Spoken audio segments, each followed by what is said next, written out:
social de los últimos 50 días es ya una memorable página en la historia de la lucha de nuestro pueblo. Es hora de un primer balance que intentaremos en este rompecabezas.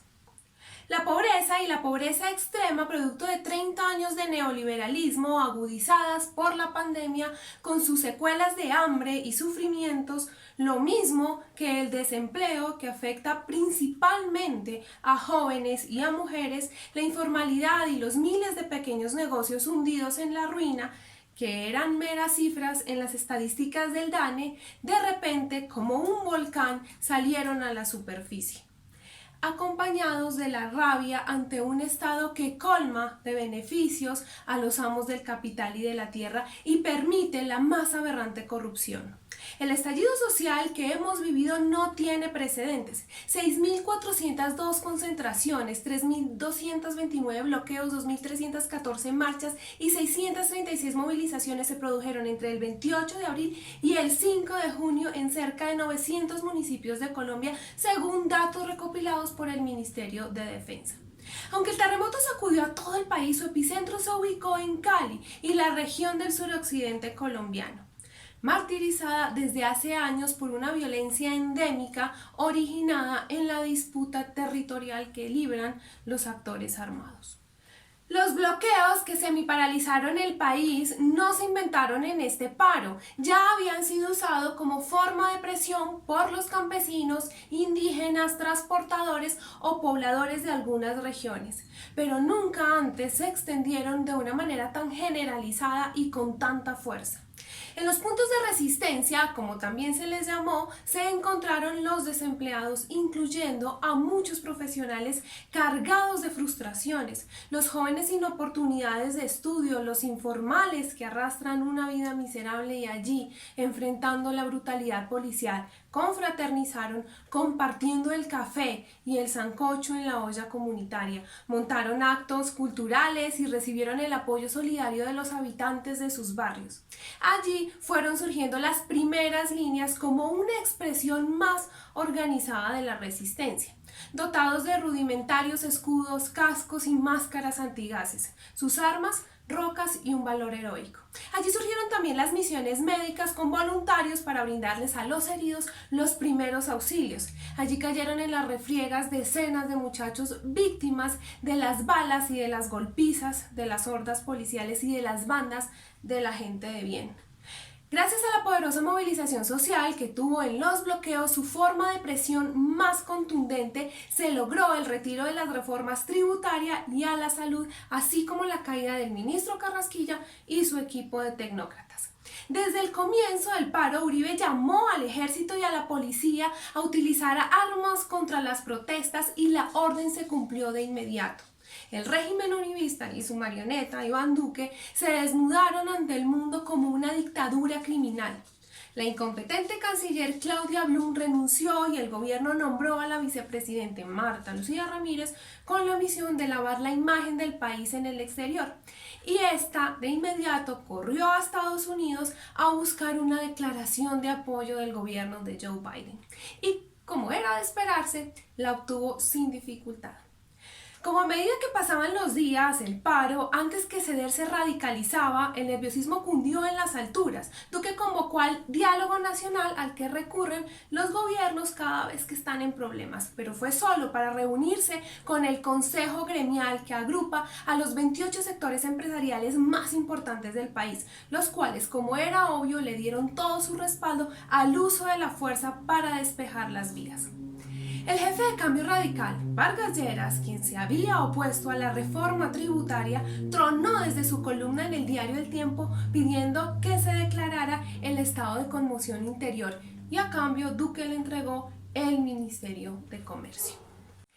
El otro que atacó rabiosamente la reforma, pero ante el vigor del paro le pidió al Partido Liberal el respaldo a la institucionalidad, fue el expresidente Gaviria, quien además criticó el uso excesivo de la fuerza y pidió la cabeza del ministro de Defensa y de la cúpula militar, pero el gobierno se limitó simplemente a escucharlo.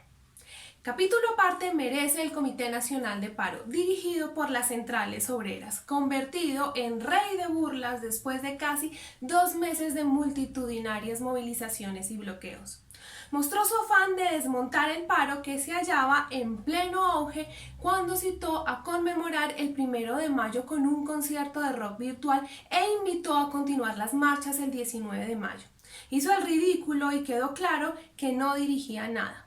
El gobierno se vino a reunir con ellos a mediados de mayo, pero las negociaciones nunca avanzaron. Los del comité pedían que antes de pasar a discutir el llamado pliego de emergencia presentado el 19 de junio de 2020, se firmara un preacuerdo de garantías para la protesta, mientras el gobierno les exigía la condena a los bloqueos, sobre los cuales el comité de paro no tenía control alguno, porque al contrario, desde los puntos de la resistencia y desde los jóvenes se escuchó un clamor unánime de que el Comité Nacional de Paro no los representa.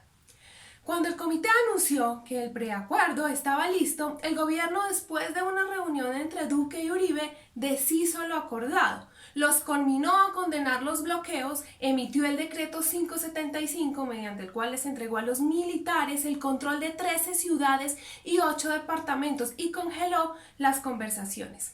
Finalmente, el comité anunció un cambio de táctica consistente en suspender las manifestaciones y presentar como proyectos de ley los puntos del pliego de emergencia. Su ridícula táctica recibió pronto un mentiz por el propio Congreso de mayorías gobiernistas, que aprobó una reforma a la Procuraduría y otra a la Justicia, reformas que claramente acentúan los rasgos dictatoriales de este gobierno, al tiempo que hundió la matrícula cero y la prohibición del fracking. Ya se sabe que un nuevo proyecto de reforma tributaria será presentado en julio. Todo esto provocó la indignada reacción de los jóvenes de las primeras líneas, los verdaderos protagonistas del paro, quienes tildaron de traición semejante conducta. Ya sé lo que están pensando, que a este rompecabezas le falta una pieza. Y sí, claro, la oposición. Veamos. La Coalición de la Esperanza emitió un comunicado el 21 de mayo en el que dice apoyar la protesta pacífica, pero piden levantar los bloqueos con los mismos argumentos del gobierno, porque afectan la economía y los derechos de los ciudadanos. El comunicado está firmado, entre otros, por el senador Robledo, jefe del partido Dignidad, partido que tiene una fuerte influencia en el comité de paro. De otra parte, el 7 de mayo se divulgó un audio en el que Petro, el jefe del pacto histórico, dice una vez el gobierno retiró la reforma tributaria que el paro debió frenar ahí, y afirma, sin fundamento, que el movimiento de los jóvenes dejó de tener objetivos claros. Posteriormente, en su tercera alocución, dijo categóricamente que no compartía la violencia, el disturbio ni el bloqueo en las manifestaciones de protesta contra el gobierno Duque. Al mismo tiempo, su senador estrella, Gustavo Bolívar, movía por las redes sociales una vaqui para recolectar 300 millones de pesos destinados a la compra de dotaciones de protección para las primeras líneas. ¿A qué juega Petro en su carrera hacia las elecciones de 2022? Por un lado, difunde la teoría de que se prepara un golpe de Estado para impedirle llegar a la presidencia y que los bloqueos le sirven a la ultraderecha para justificarlo, y por el otro hace una especie de manzanillismo puro hacia las primeras líneas para conquistar los votos de los jóvenes.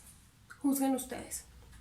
Con la decisión del comité de paro y de la oposición, los jóvenes de las primeras líneas han quedado expuestos y el gobierno ha arreciado la brutal represión contra los puntos de resistencia. Estos requieren hoy de la más decidida solidaridad y la denuncia más amplia de cada crimen y de cada atropello. Aunque después de 50 días de ebullición social las protestas han disminuido, todo indica que la muchachada volverá a la carga. La simpatía del pueblo por su causa sigue siendo enorme.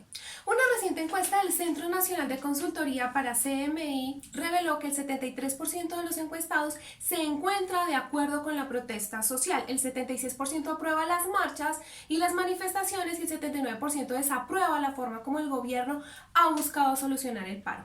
El 59% opina que el resultado del paro va a ser positivo, el 52% dice que estará mejor después del paro, el 55% opina determina que el paro fortalece la democracia y el 70% está con la causa de los jóvenes. El 68% cree que la democracia está en peligro y un dato sorprendente, el 71% no se identifica con ningún partido. Por estos días en todo el país se están realizando asambleas populares para recoger las ricas experiencias que arrojan estas jornadas tumultuosas. Hace poco tuvo lugar una gran asamblea nacional en Bogotá y se prepara otra hacia mediados de julio en Cali. Amanecerá y veremos. No olviden darle like al video y suscribirse para que les lleguen todas las notificaciones de estos análisis que vamos haciendo poco a poco sobre la situación nacional e internacional y juntos podamos seguir armando las piezas de este rompecabezas.